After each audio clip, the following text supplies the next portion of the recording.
Are they there? Welcome back to Deals on Track. Primera time. We have done some things. Let's have a look. Do, do, do, do, do, do, do, do. Primera. We wrapped up quite quick because we moved it here, but yes, we can see the bumper bars are now on because really towing it was the main reason not to put them on. Yeah, because then, yeah.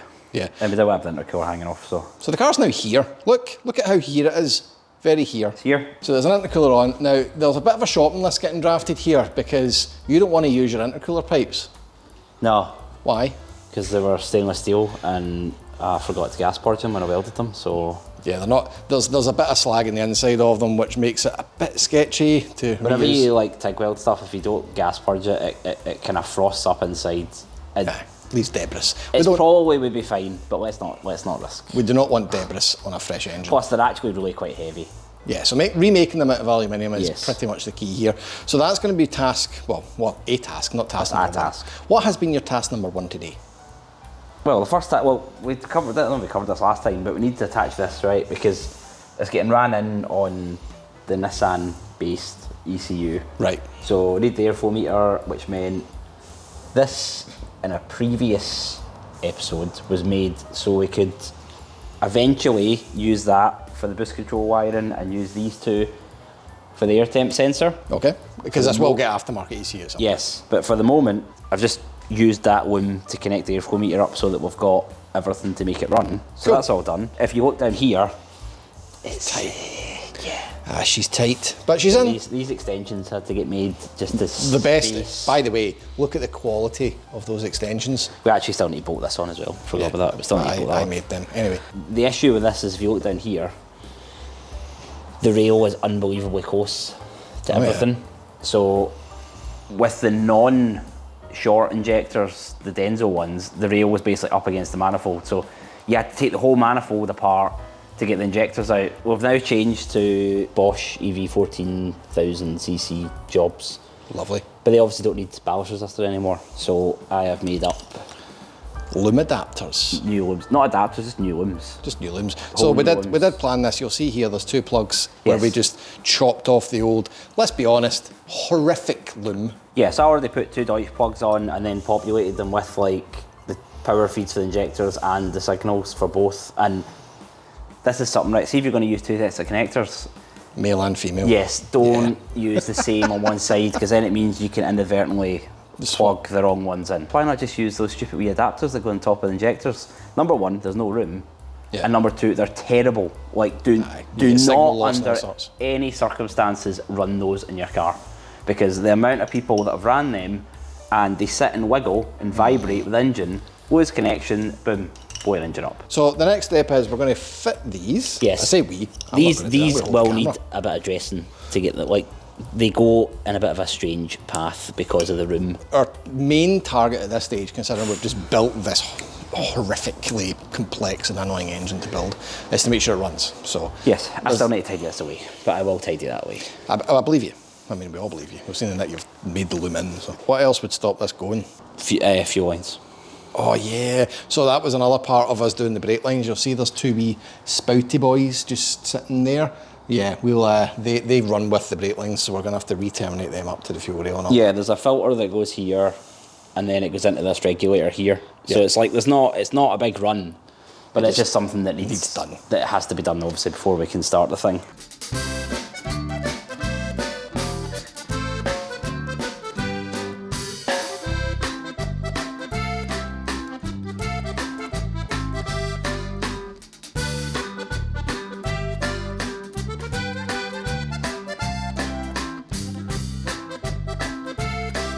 Loads of people, the last time we were talking about this drill being an absolute banger, were like, oh yeah, you just need to change the clutch, right? So drill, screw, hammer, speed, they're terrible. Look, drill, Aye. drill. So this clearly has been humped since day one. So this will not be getting replaced with a Milwaukee. Because I don't know how to replace it. What do you do when a Milwaukee dies?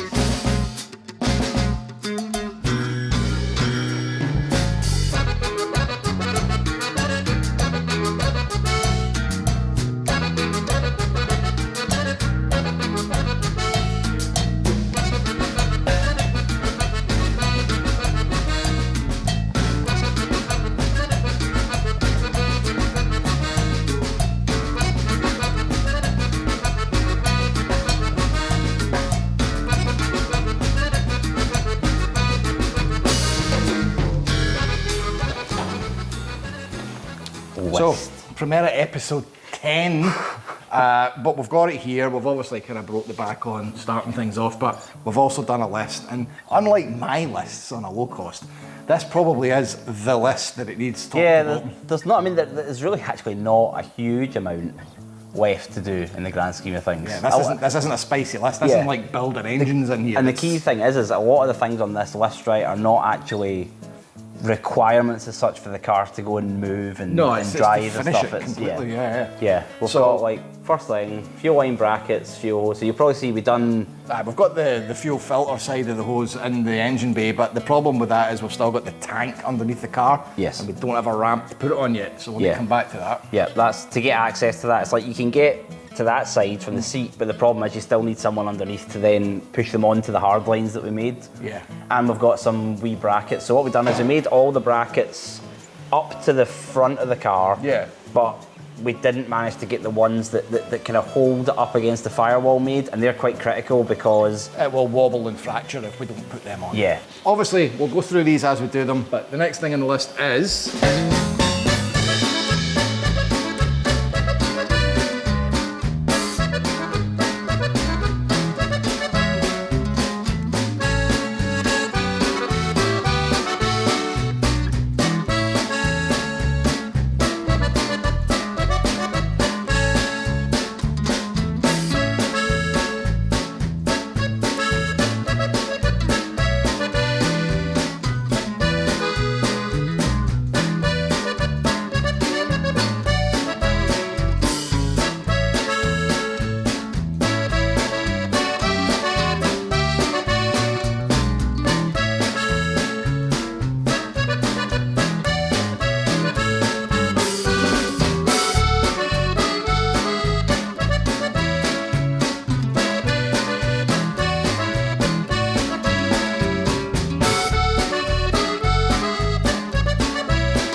intercooler pipes.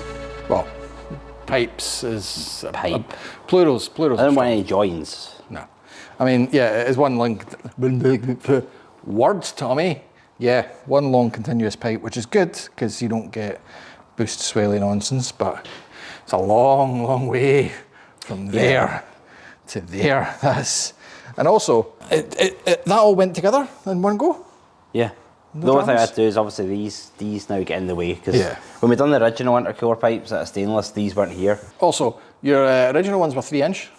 Yeah, that's a good point. Yeah, they were originally made with 3-inch stainless, which we didn't really want to use because the one weight, two bad purging internally. They are heavy. Like I mean, like the difference in that pipe being aluminium. Yeah, is like that long pipe is way lighter than the short one out of stainless. So big difference in weight, but also the outlet of the turbo is only 2.5 inch. Yeah. So what is the point? The intercooler's 2.5 inch. Yeah. So making a 3-inch intercooler pipeline is unnecessary. It was pointless. It was just all it was just really difficult to try and route it because it was so big. Also, it's not like we're bursting with space here. No, space is becoming a real issue.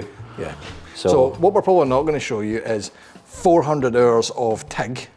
Yeah, I mean these are all tacked just now because it was like we had to do a whole load of cutting to obviously get all this stuff to fit right. I'll weld all these up at one point. This one is going to be trickier. Yeah. This one's going to be trickier. You think being shorter? No. There's more things to dodge. That's basically. Means that it's actually harder to just because we took liberties here because we have so much space to play with. Yeah. But yeah, we won't have that in the next one. Yeah, I mean that's the thing with this is like if you look, it comes down and then we just took this at an angle because you can't. There's nothing in the way, so it means it's one less bend. But for instance, this one when it was made of stainless was what 845s or something like that. It was something that. We actually just replicated the bends in alley that we had in stainless. Yeah, and just went, well, at least we'll have enough. How much we've still got left. Yeah, so the idea was, it's like, well, at least we'll have, we know that we managed to make that one, so if we've got that many bends, then we'll definitely have enough, but... Yeah, we're going to need a lot of them. That one to do. Couple of fuel lines. Couple of fuel lines, and then we... Fire it up. Oh, fire it up, yeah. Fire it up. So is it welding better? What? This. Well, we were having challenges. That one was absolutely fine. Right. And this one was just not happy. Right. But is it better now? Maybe. Maybe. Because what I was going to say, like, if it helps, I can do a bit for you. Fine. This is going to be 2 minutes. 2 minutes. We'll just quickly make these pipes up. Day 3. Well, to be fair, I didn't spend all day on. Well, I spent all day on You did. making. I spent all day tacking them up and thinging them. We have went down a wee bit in these and we're still not finished, I should hasten to add. So as you can see, that's the big main one done. We've added in a wee vac pipeline for some breather on the engine, which you'll see in a moment.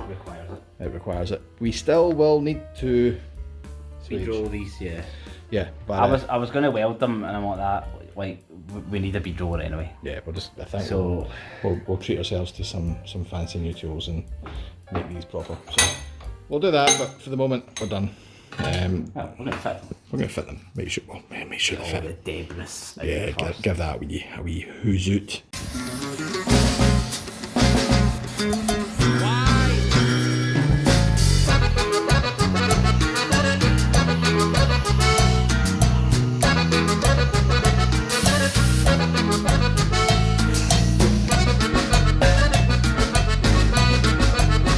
I'm watching you eating a sausage.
Give me your finest withering rage look.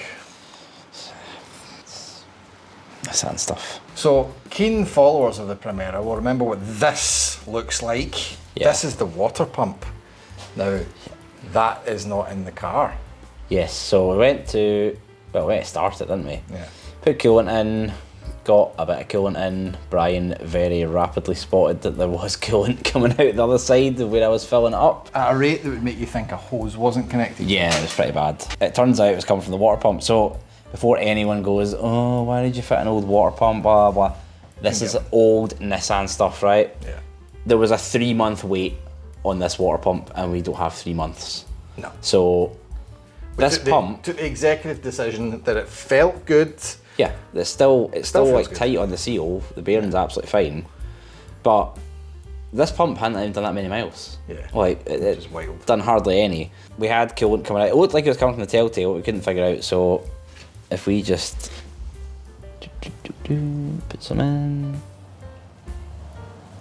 Oh, there it goes. Yeah. So if you're injecting in the telltale, it's going to do the exact same in the opposite direction. Yes. Therefore, that's humped. Yes. So however, time has in this instance been our friend because yeah, they're now in stock. So I know that's. it would have been great if they were in stock when I had their engine out, and this would have been a 2-minute job. Yeah, this is a nightmare. Like, yeah. Let's demonstrate. Yeah. So this is the engine in, and look at all that lack of room for activities. Yes, so the water pump literally is almost the depth of the chassis leg. Yeah. So you take it out and it's like, unless you get it in the exact angle Yeah. and pull all the power steering pipes out of the way and stuff, it won't come out. So the joy is, this doesn't have a gasket. This is No, this it's is an all sealant. idea. So we will need to put sealant on this and manoeuvre that in perfectly without touching the sealant on anything to get that back in. Yes. Joy. So usually you just put sealant on one side. We're gonna have to put a wee thin smear on both. Yeah, just to be on the safe side. Just in case it does touch something, it means at least it's got a fighting chance of sealing. We're worried that it's actually not sealed properly. Well, that's good, because at least it's definitely just the guff pump. Yeah. So yeah. Minor hiccup, but Yeah, so we're happy. So happy. really happy. Yes. So Listen, this sort of stuff happens in projects. If this is the only technical hiccup we have in this car before it starts, I'll actually take it. It's not ideal, but it's one of the worst things that could leak. yeah, I mean, if the pistons don't leak and everything else doesn't leak, fine. But that is literally enough misery for now. So, like, bell, subscribe for all you Primera sadists, and like 3 people. yeah, and it is clearly just 3 of you. Patreon.com/toolsandtrack, and if you want t-shirts, toolsandtrack.com. Nice. T-shirts. Till next weekend, drive safe and fit new water pumps. Fit new ones, yeah.